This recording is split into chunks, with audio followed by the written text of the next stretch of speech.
Hey guys, Santoli here with Joey, who managed to get top 64 at YCS Richmond with Radiant Typhoon. So why'd you play this deck and what do you think of it? I played Dracotail and Mitsuyami last format, and I got really bored of them. And I saw the Fiendsmith Radiant Typhoon list from the European events. So I was like, this looks fun, so I started playing it and fell in love with the cards, so I figured I'd keep playing it. Alright, let's get into the list then. I played mostly standard, 3 Swen, 3 Corsair, 3 Eldom, and then 1/1/1. There's an argument to play 2 Megala. There's an argument to play Shield Bearer. I wanted to play a Shield Bearer, I just couldn't fit it in 40. I didn't want to play more of this because it's really only good if your hand's already good, because you can't trigger it off of, unless you use a Radiant Typhoon spell or MST. So if like your hand's bricked with this and quick plays that aren't in engine, it just is there, and I don't feel like that helps the consistency at all. But I definitely did want to, had a Shield Bearer in, it was my 41st card, and I was like, I just want to play 40. It feels better, especially with a deck that has a little bit of a consistency issue, but probably something I'll try again in the future, putting the Shield Bearer in. I played 2 Sheena. This card is very good when it's good, and very bad when it's bad. I had a match where I summoned a Corsair, they impermed it, I chained my Fallen the Virtuous to pop the Corsair, and they Veiled, and I was like, chain Sheena, bounced my Corsair to my hand, and just got all my searches and won from there. So like when it works, but like there are decks, like FTK decks that comes out, and just sometimes during Dracotail I'll side it out, but most of the time it's in there. It's one of the best cards in the deck in my opinion. And then for hand traps, I played 3 Ash and 3 Fua. This could be cuttable, but it just feels weird to not have it in game 1. When you get paired up against the FTK decks, you can hopefully try and stunt them a bit, or like Lunalite.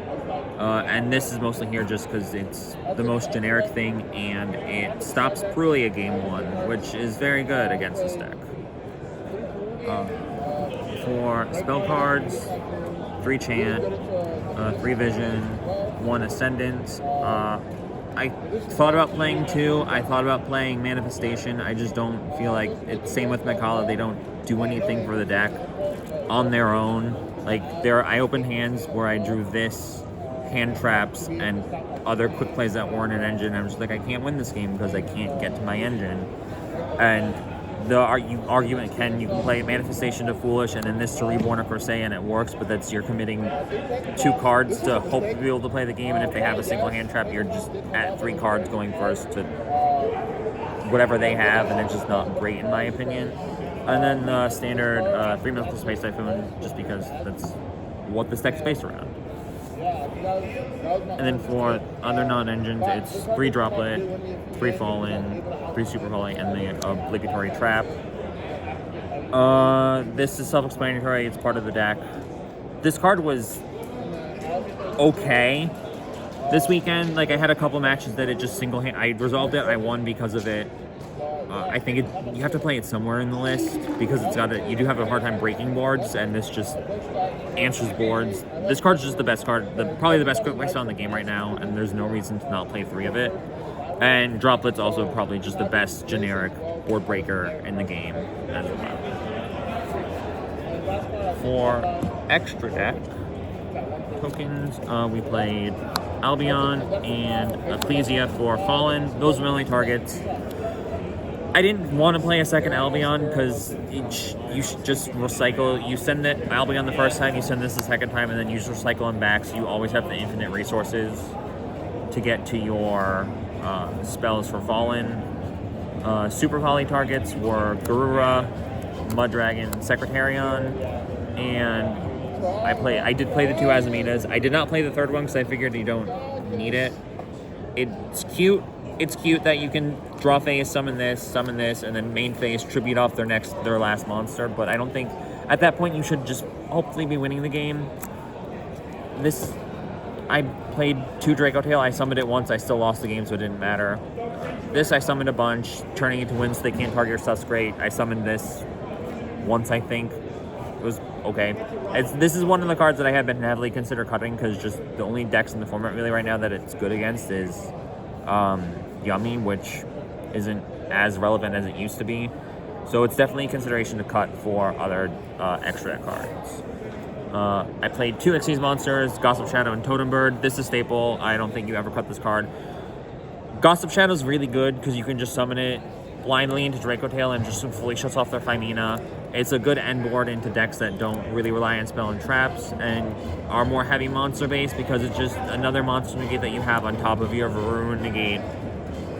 And yeah, I liked it. I like both of them. They both came up a bunch this weekend, and I don't think I would ever cut either of them.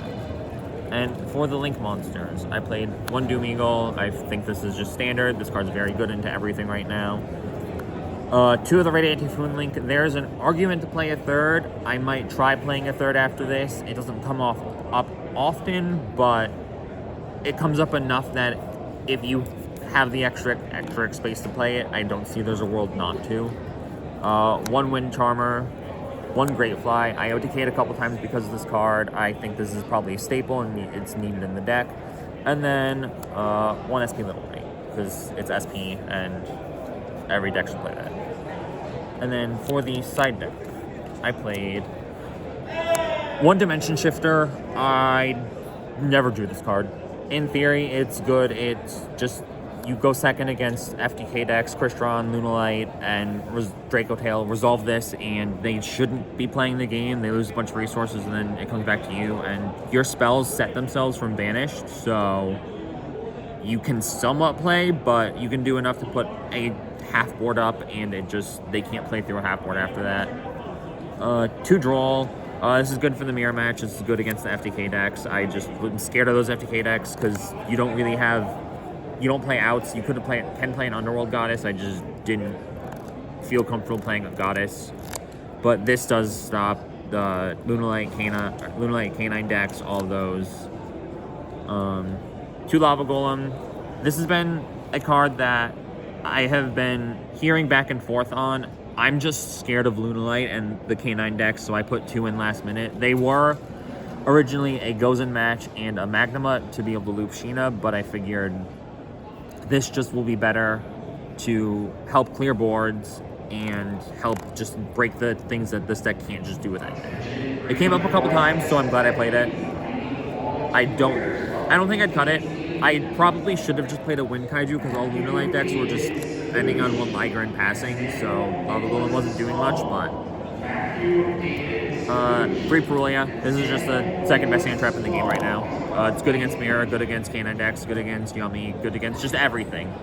Argument to main it, but there's nothing I ever want to cut for it, and I just think everything's fine where it is. 1 Call by the Grave, because it's Call by the Grave and it's quick by spell, and I don't want a Perulia to resolve against me. 3 Dimension Fisher. I resolved this card like 6 times this weekend, and only won 2 of the games I resolved it, because most of the times I resolve this card and then my whole engine's been stopped, and then I just activated Wi-Fi and Pray, and it's just never enough to stop them from killing me, which is unfortunate. But the games I did won, my round 2, I mandate after my full combo, drew Wi-Fi, activated against Lunalight, and they just cried and could not out it. And the last 3 cards are 3 Dominus Purge. This card is very good. It is very good into Draco Tail to stop their traps. It is good into the mirror match. It is good into the FDK decks. It just overall is like a good card. I was hesitant at first because I figured it just conflicts with your Fallen and the Virtuous sending your Albion because you can't trigger it. But the more I played with it, the more I was like, it just doesn't matter. You set up the Fallens anyway because they're not doing anything going second against the FTK decks. And you just hope and pray. I drew 2 of these in the last round of Swiss, and it just was not enough, and lost still. But yeah, overall, the deck felt really good. I enjoyed the event a lot. I don't think I would have changed how the weekend went at all. First YCS top feels pretty good. All right, congrats. Any shouts before we head on out? I'd like to shout out my friends that I'm staying with, people I travel with, Council of Rabina. They're always bullying me half the time, but they also always have my back at events and are supporting me. My locals, and shout out to Steve for doing the deck profile. All right, thanks again for the profile, and congrats on the top. Thank you.